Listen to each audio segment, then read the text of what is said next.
So tell me what's happening now with 730 reports? Because they not only come from custody evaluators, they come from other experts in a family law case. What's going on in family law court now with reports from experts and People v. Sanchez?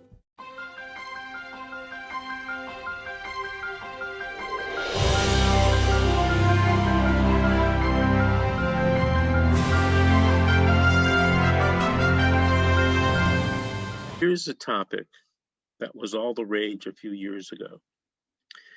You know, many moons ago, when I used to do a lot of family law trials, I get 730 evaluations. And in the evaluation, it would say, and I spoke to Mr. Jones, who spoke to Mr. Johnson, and this is what they said, blah, blah, blah, blah, in the report. And I would always argue that, hey, that's hearsay. That's double hearsay. So what, you're an evaluator? And I would always lose that argument. Oh, counsel, they can rely upon hearsay for their report. And then lo and behold, the California Supreme Court, years later, comes out with a case called what? Sanchez? Sanchez, yes. Okay. Now, Sanchez, if I remember correctly, was a criminal case. But a case or two indicated that, oh, Sanchez applies to family law cases too. So it threw the family law system into a tizzy because experts rely upon hearsay declarants. And if they can't put that in a report, or you got to bring those hearsay declarants into court, that expanded the amount of time for a hearing or a trial significantly, or the report wasn't admitted into evidence. So tell me what's happening now with 730 reports? Because they not only come from custody evaluators, they come from other experts in a family law case. What's going on in family law court now with reports from experts and People v. Sanchez? It's funny because still people don't know what to do with it. They still, it's really a struggle. In one courtroom can go one way, in another courtroom can go another way, and it is a little scary. But basically, the nuts and bolts of it is that the expert cannot rely on hearsay to prepare his report. That's where it's solid. They have the same problem over in the juvenile dependency departments. They get a lot of reports, a lot of 730s. And there was an appellate case that came out and said, oh, People v. Sanchez doesn't apply to dependency cases.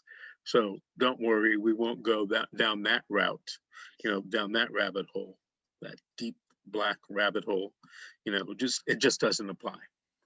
Which is, why would it apply in criminal cases and family law cases, in civil cases, but not in dependency cases? Dependency cases are a different world of its own. You can't bring evidence. I mean, you can't object. I appeared in a couple of them, and I promised myself never to step into that courtroom again. It was just, first of all, everybody talk codes. Right. Oh, this is a 2130, or I'm going to take a 193. I'm like, does anybody speak English here? Right. It's a different world. But again, what they have in their mind is it goes to the person, not the process. What I found to be in family court versus juvenile court, which is a scary place for me to be, family court looks at this master and says, well, the number says this, the number says that, so you pay this much support. And that's the process.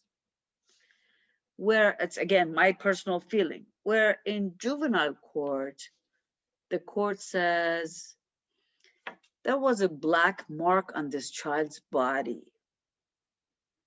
I'm not going to let you near this child. I'm not going to let you even look at this child until I find out what has happened.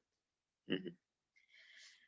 That says a lot, because the person in family court that's ordered to pay child support or spousal support comes to court and says, yes, in addition to this child, I have a child that's in college and I'm paying for it. And I can't even expense it in my income and expense declaration. Please consider that. The other one is our child too. I have not seen that make any difference. Mhm. Where I think in juvenile court, it would be a little different. Okay.